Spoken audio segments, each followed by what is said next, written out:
Chapter 3 Siva emerges. Earth had been molded with the body fate of Madhu and Kaitav, and it was now time to garnish it. Brahma created 8 primary mountains, including Sumeru, Kailash, Himalaya, and Malay, and 7 island continents, including Jambudyup, Kashyap, and Puskardyup. Rivers and oceans began flowing to suckle this newborn world.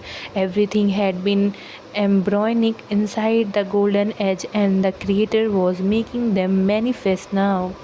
Trees and plants and fruits and flowers, the earth was taking shape, sprouting limbs and organs. It come to be known as Bhulok, will the heavens above become Swarglok.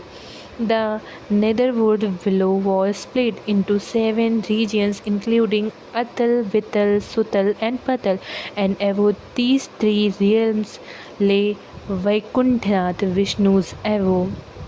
Time began ticking, and Brahma divided it into 4 yugas or era: the white Satyug, the red Treta Yuga, the yellow Dwapar Yuga, and the black Kali Yuga. Together they would constitute a Mahayuga. The eyes of the Brahma were unblinking now, keeping an internal watch over Brahmand.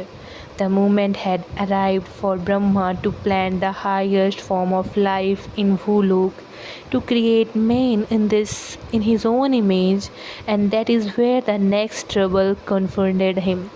He closed his eyes, and from his mind issued 4 Kumars, or 4 child sages, named Shanka, Sanatana, Sanadhana, and Sanat Kumara. They were the first son of the creators, the first being born out of his divine aura, projecting from his manas or mind. They come to be known as his Manasputra, and since they were 4 in number, they were also called Chaturshana. As Brahma experienced the first pangs of paternal love, he informed the brothers that he had produced them for a purpose. They were to aid him to his task of creation, populate Brahman through the act of procreation. The Kumaras folded their hand and said, "No, no, the Creator frowned. No. Do you dare refuse to your father's binding? Disobey the one who gave you life? Pardon us, Parampita." They answered, "We are grateful that you created us, but we do not wish to remain confined within the circle of life and death. Why we decided to do something so finite when the universe around us is infinite? We would rather meditate upon it, upon the alluring nature of the Brahman. We are expression of truth and purity, and those alone can fulfill us. Not this mortal world, but the world beyond. Don't you hear the 4 direction calling out the 4 of us?" And alarmed Brahma began pleading with them for the sake of creation, reminding them that their refusal would render everything useless. But the Chaturshana did not budge. More than propagating, they were interested in interrogating. They begged the Creator to bestow a boon upon them. "Bless us, Parampita, that we may never age, that we may forever remain Kumaras, child saint, receiving and transferring knowledge for all eternity." Brahma argued some more, but finally yielded. Watching his Manasputra leave, he felt an intense rage surging inside him.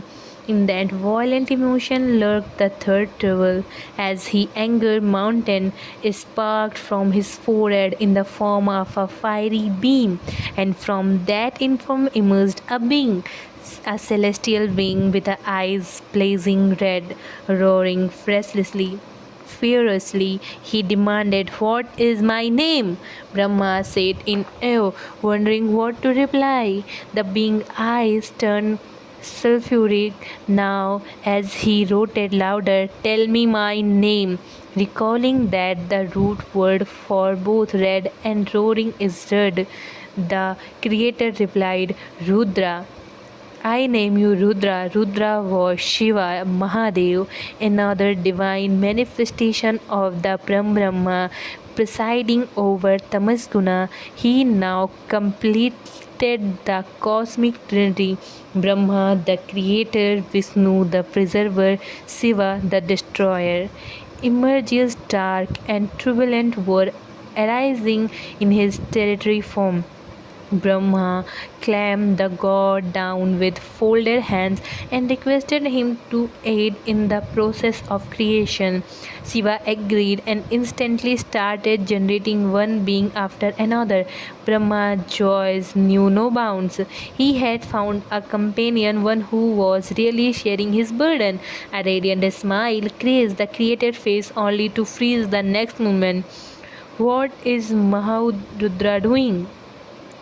The god was multiplying his own self like a cell undergoing mitosis. He was spewing his own replica, all Rudras one by one, an assembly line of mirror image. And as if that was not confining enough, they were all immortal like him. Each one of them, 11 Rudras, were standing before Brahma now as he raised his arm in horror. "Stop, stop, you cannot do that, Mahadev." "Do what?" "Bring forth immortals." "Why not?" "The whole cosmic balance will tilt. Creation must give rise to mortals. They must die to be born again, like this very universe they inhabit. That alone can sustain the cycle of creation, preservation, and destruction. We cannot have immortal living on earth. Can you not produce mortal beings?" Shiva shook his head. "I can only generate immortals. If that nullifies your process, then I cannot be a part of it. I would rather meditate." As the god departed, leaving the 11 Rudras behind, Brahma gazed at them. On the one hand, his Manasputra put refused to spawn a single wing, and one of the other, Shiva had brought forth multiple beings. Neither paucity nor plenty had helped in Brahmanda. The Rudras were now clamoring for a place to live, and the Creator designated 11 sites for them. One was allotted the heart, 5 was given the sense organs, and the remaining 5 got the elements. The Rudra left, and Brahma was all by himself again, chiding himself for not knowing better, for not comprehending that Mahadev, whose hallowed task was to destroy, cannot create, that the triple division of labor between Brahma, Vishnu, and Shiva was synchronous, and the cosmos would never blur those lines. Creation was his karma alone, and he would have to own it. He picked up the reins again, making way for the final trouble. Now stay tuned for the fourth chapter.